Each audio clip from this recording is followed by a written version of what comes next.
Have you ever been frustrated by your dog's behavior? I definitely have, and I think we've all been there. So today, I'm going to show you the language trick that I use that changed the relationship that I have with every dog that I train. And the best part is that you can implement it today to better the relationship with your dog. Hi, I'm Laura from Doggy U, and I'm a certified guide dog mobility instructor, service dog trainer, and trick trainer. So you may notice that I'm not in my typical filming location, and that's because I'm on a 2-month-long road trip across the country. So welcome to my car/office/bedroom for the next couple of months. But it's a rainy day, and I thought it would be a really good time to discuss a topic that comes up quite a bit.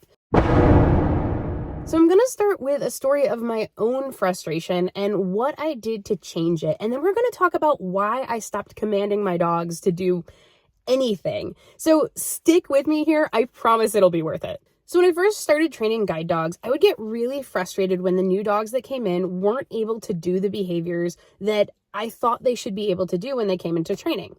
I was a young trainer and I didn't fully comprehend the type of stress that the dogs were under, transitioning from the home that they'd lived in for the last 12 months into this totally new formal training environment. I knew that they knew the behaviors that I was asking them to do, when in reality, they knew the behavior under a totally different set of circumstances and context, which was that of their puppy raiser home and not with this stranger that they just met. So in any event, it wasn't the dog's fault, but I was getting really frustrated. And a frustrated me is not my best self.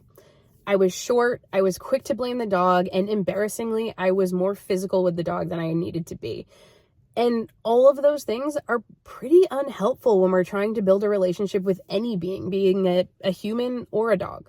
When I realized that my frustration was leading to an adversarial relationship between me and the dogs, I knew that I had to change something. And so I did. And it all has to do with language. It may seem trivial, but language holds a lot of meaning. So I decided to change the way that I spoke to the dogs. And I did it in this way. Every morning when I went to get the dogs out of the kennel, I would greet them with, "Hello, friend," or "Good morning, friend." This tiny change in how I addressed the dogs I was working with led to a big change in how I viewed our relationship, and we went from one that was adversarial to a teammate relationship. Now, what I wanted to talk about today was the difference between using the word cue and command, because it comes up quite a bit in dog training. But I want to talk a little bit more about this situation where I was quelling my frustration by changing the way that I looked at the situation. When I addressed the dog as, "Hey, friend," my brain puts the dog into a category of person or being that I would never act aggressively towards. Like when a friend is struggling with something, I think about how I can help them feel better or how I can help them solve a problem. And I don't blame them or act in a way that I am not proud of, typically, when my friends have issues. And when I put the dog into that same category, we're on a team together trying to solve a problem.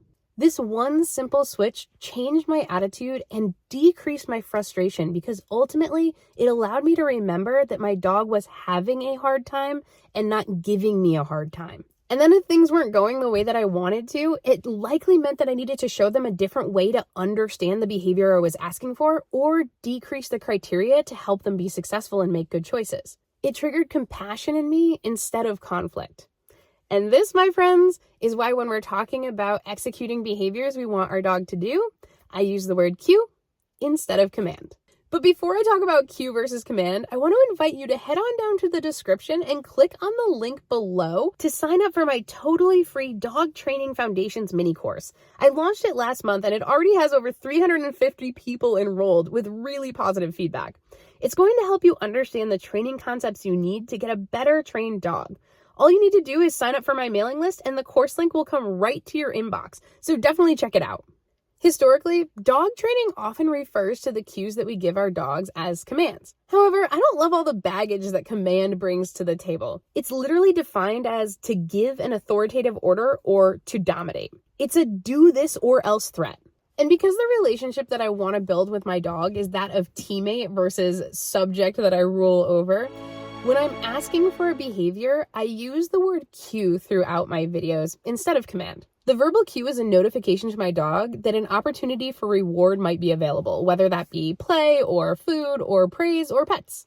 I think the teammate concept is especially important in service dogs, where I may be asking my dog to respond to cues or make decisions on my behalf when I'm not fully able to. Cues can also be nonverbal, such as leg shaking that cues the dog to offer an alert behavior, or a dog going to get help with the cue being falling on the floor unresponsive. I don't command that my dog responds to my medical episode. Instead, my behavior cues them to respond, and their history of reinforcement to do so triggers that behavior on cue. And when we think about the idea of cueing versus commanding, it also helps us better define a path to more consistent behavior from our dog. Cueing your dog or asking them to do a behavior and them not being able to perform that behavior when cued is actually information for you about the fluency that they have in that particular circumstance or context, and not just them ignoring you or being bad or, giving you a hard time. Dogs don't generalize well. Period. They're very contextual beings. And a lot of times, many people think that the dog is blowing them off in a certain situation when in reality, they just haven't generalized the skill to that situation.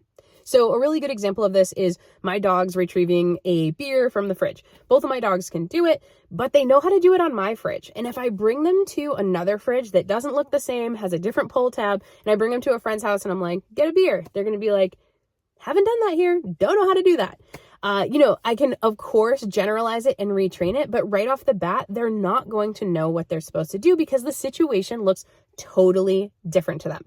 So remember that your dog is not trying to blow you off. And oftentimes when we think they know something, they actually need to be trained in 10 to 15 different circumstances that look different so they know that they can do that behavior in a variety of locations and under a variety of conditions. And hey, if you're getting value from this video, head on down and boop that like button. Doing so positively reinforces me and lets me know that you want me to make more videos. So a dog might not be able to perform a behavior for a variety of reasons. So one of those might be that they haven't trained in this new setting and you need to take it back a few steps so that they can learn how to do it in this environment. Or we've overfaced them with environments that are too hard for their current training level. Or they may be sore and experiencing physical pain that we're not aware of. I see this a lot with older dogs who start to be slow on doing their sits and downs. Or they may be stressed in a new environment and just need some time to look around and observe before they get into the training. Or we're being really inconsistent teammates and we're not executing our end of the cue the way that we've done it in the past. Or they've been working hard all day and they're just plain tired and their brain is fried. I know that at the end of some long days, it's much harder for me to complete a task at the end of the day than it was at the beginning of the day. I think we've all been there when we're exhausted. There's so many reasons that a dog might not be able to perform in the way that you expect them to. And these are simply data points or information that you can use as you create your training plans going forward. So with that being said, I want you to think about the cue as asking your dog if they can do a thing, and their response being an indicator to you of their understanding of that concept in this particular environment at this moment in time. Viewing your cues through this lens will help you work through your struggle points together with less frustration, cause you to proof and generalize your behavior more fully, and foster better teamwork with your partner. All right, y'all, if you like this video, I actually have an entire playlist of dog training videos that can help you take your relationship and your dog's behavior to the next level. So you can find that right here. Go ahead and click on it now. You all have an awesome day and happy training.